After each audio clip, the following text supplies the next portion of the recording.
Hey everyone, welcome back to the channel. Today I'm going to show you a super simple way to turn colorful clip art into beautiful black and white coloring pages, all by using Canva. Whether you want to create your own coloring book, need unique printables for kids, or just want to get creative, by the end of this video, you'll know exactly how to take any clip art image and transform it into something fun and ready for coloring. Let's jump right in. First, you'll want to head over to Canva, that's www.canva.com if you're not there already. Once you're on the homepage, look for that big purple Create a Design button near the top right. Give it a click. Now, don't just pick a regular template, instead hit Custom Size. For this project, we're going to set the size to 100 by 100 pixels. That might seem pretty tiny, but trust me, it's a great starting point for simple coloring elements, especially if you want to keep the lines clean and bold without extra clutter. And if you want a larger coloring page later, you can always adjust the size, but starting small helps keep everything nice and sharp.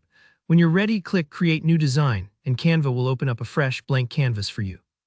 Next up, on the left side of your screen, find the Elements tab. It's the one with a little square and circle icon. Give that a tap, and in the search bar, simply type Clip Art. Hit Enter, and you'll see a huge variety of fun, colorful images pop up.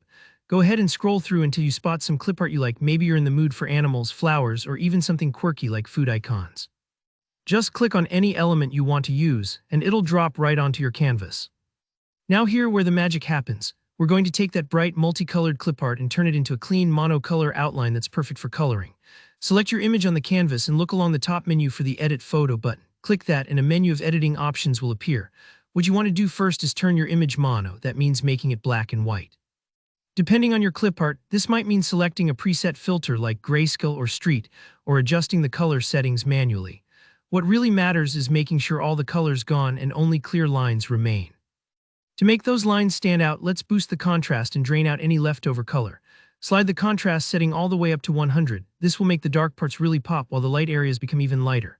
Next, set the saturation to 0 so you're left with a purely black and white image. Think of it like turning a colorful photo into a simple sketch. You want those outlines to be bold, clean, and easy for anyone to color. If you're adding more clip art images to your page, just repeat this process. Each new image gets the same treatment. Add, edit, make it mono, maximize the contrast, and drop that saturation. Don't worry if one or two elements look a bit different at first, just keep tweaking until they match. Sometimes it takes a moment or two to get the look just right, and that's totally normal. Once you're happy with your coloring page, you're done. You can now download your design to print it or share it online. It's that easy. So that's how you can take ordinary clip art and give it an awesome new life as a coloring page using Canva. If you found this tutorial helpful, please give it a thumbs up and let me know if you have any questions down in the comments. I'm always happy to help out. And don't forget to subscribe if you want more creative tips and tutorials like this one. Thanks so much for watching, and I'll see you in the next video.